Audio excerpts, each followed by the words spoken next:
ఏం కనబడుతుంది నీకు? ఇక్కడ హార్ట్ కనబడుతుంది, లంగ్స్ కనబడుతుంది.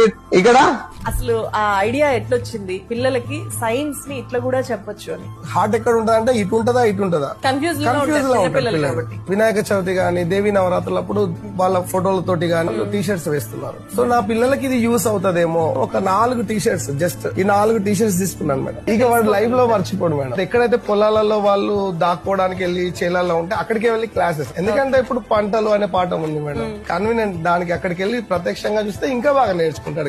4th క్లాస్ లో తెలంగాణ మ్యాప్ గురించి ఉంది, 3rd క్లాస్ లో విలేజ్ మ్యాప్ ఉంది. ఈ క్రమంలో ఇంకా ఈజీ చేయగలుగుతాం ఇండియా మ్యాప్ మేడం. సో ఇక్కడ అరుణాచల్ ప్రదేశ్ నుంచి ఒక కలర్ కోడ్ కనబడుతుంది ఢిల్లీ దాకా, తమిళనాడు నుంచి ఒక కలర్ కోడ్ కనబడుతుంది ఢిల్లీ దాకా. సో అక్కడ ఈ 4 కూర్చొని ఆడుతున్న క్రమంలో వాళ్ళు ఢిల్లీని చేరాలి అష్టాచెమ్మ ద్వారా. డైస్ వేసుకుంటూ లేదా అష్టాచెమ్మ ఆడుకుంటూ మంచిర్యాల డిస్ట్రిక్ట్ సంబంధించిన మ్యాప్. తర్వాత మొత్తం మండలాలు ఉన్నాయి, ఇలా మండలాలు ఉన్నాయి మేడం. ఇందులో ముగ్గురు ప్లేయర్లు ఆడుకుంటారు. ఇక్కడ జన్నారంలో ఒకరు స్టార్ట్ అవుతారు, వేమనపల్లిలో ఒకరు, భీమినిలో ఒకరు స్టార్ట్ అవుతారు. వీళ్ళంతా కూడా మంచిర్యాల హెడ్ క్వార్టర్ రావాలి.